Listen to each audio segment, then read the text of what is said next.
I will always continue to buy VeChain's primary native token called VET even after this bull run is over. And the reason for that is because I believe that VeChain does have a very amazing long-term future, even though nothing I say is financial advice. But here's the thing.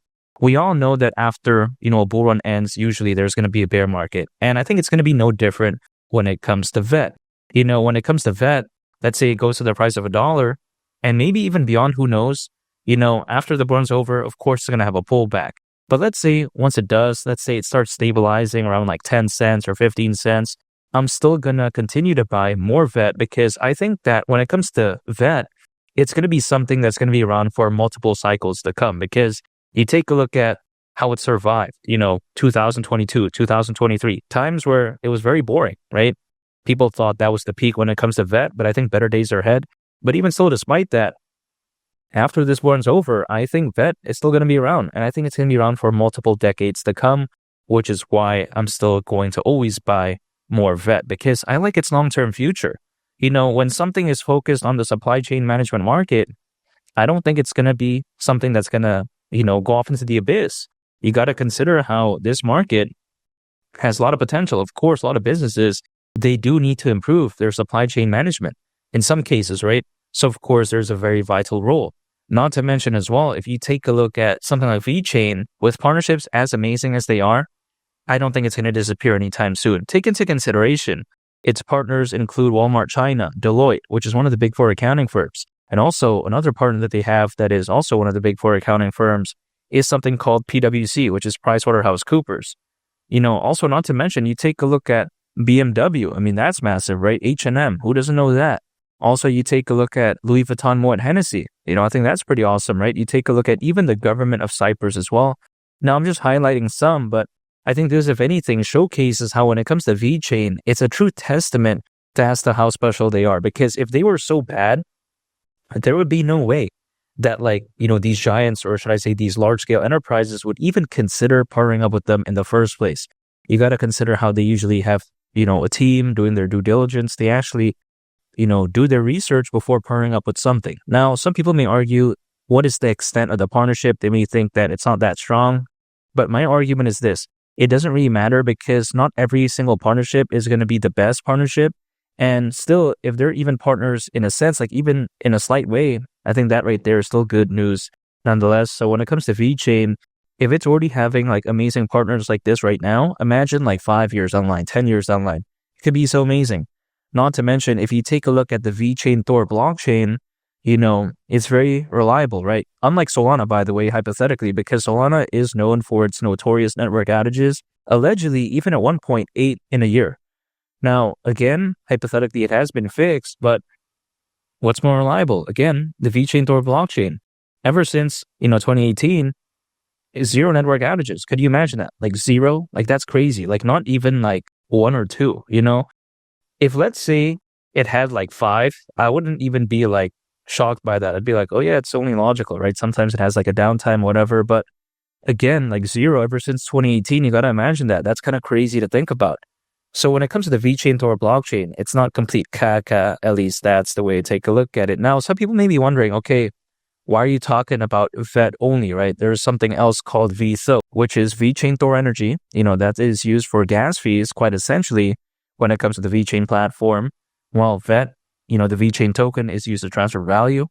Again, I'm just a lot more bullish on VET. So yeah, that's why I'm talking about it. But even besides that point, when I take a look at something like VeChain, right, it's pretty much a complete project in my opinion. It's focused on the right market, has a great objective, and also, again, the VeChain Thor blockchain is super reliable. So anyway, take a look at it. It's such a no-brainer pick for me. I mean, it's a no-brainer pick for me as of right now.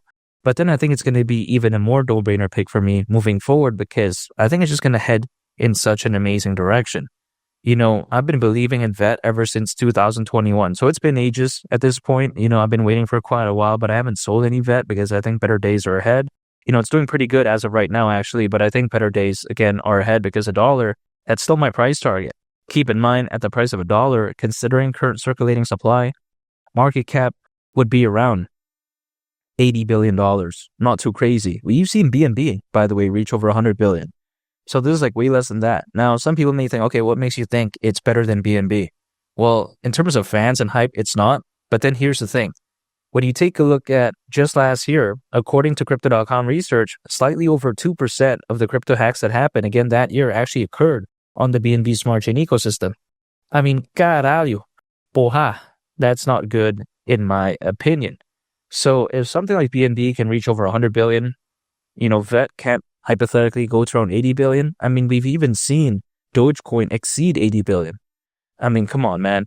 But yeah, besides that point, this porn isn't going to be bad in my opinion. Fed is already doing this as of right now. Imagine what is going to happen. Let's say once Bitcoin goes to the price of 150,000, 200,000, could be insane. There's going to be pullbacks along the way though. I'm not saying that, there's going to be none. And of course, this is short term, right? I'm not talking about like 5-10 years down the line. But again, in the next 6 months to 10 months, Fed at the price of $1, I don't see why not, especially Bitcoin does a lot better, which I do think it could very well do that. Now, you also have to consider that VET has great exposure as well.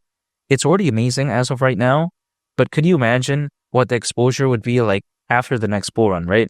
Or should I say like after this bull run? It could look even better because it's already listed in a bunch of major exchanges as of right now. But man, it is heading in the right direction. Not the best exposure, but it's heading up there. And I do really like it. So when it comes to VeChain, it's not going to be this random project that's going to disappear when the hype or fans are gone. No, that's not the case because a lot of other projects out there, they're like that. But when it comes to VeChain, that's not the case because, again, they actually have a good use case.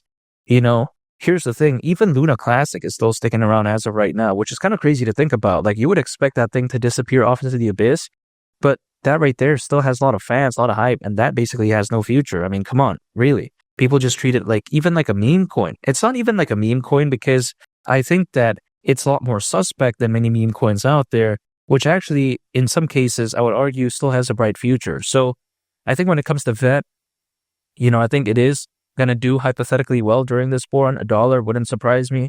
But even after this bull run is over, I'm still going to continue to buy more VET because I do believe that, again, it's going to stick around for a long time. So again, why would I not continue to buy it? Not to mention as well, even after this bull run is over, I think even the next bull run, VET is going to do well too. So again, I think better days are ahead when it comes to VET. And when it comes to VeChain, man, it's such a solid project. People like to underestimate it because they think that it's complete caca and trash. But I think sometimes they haven't taken a look at just what it's focused on, its partnerships. Also on top of that, how amazing the VeChain Thor blockchain is. I'm very excited. All I got to do for the short term, for the next 6 months to 10 months, because I think better days are ahead when it comes to VET at the price of $1. That wouldn't surprise me. But again, after this run is over, I'm still going to acquire more VET because let's say during the next bull run, could VET go to the price of like $3, $4, like $5? Why not? Especially once VeChain gains more recognition, once it gains more fans. Also on top of that, once people see how well it performs during this bull run, I really do believe the future is so bright when it comes to VeChain, and I really can't wait. And make sure to subscribe if you gain value from this video. I greatly appreciate it. It's Will Need the Captain, and I'll catch y'all on the next one. I'm out. Peace. Bye.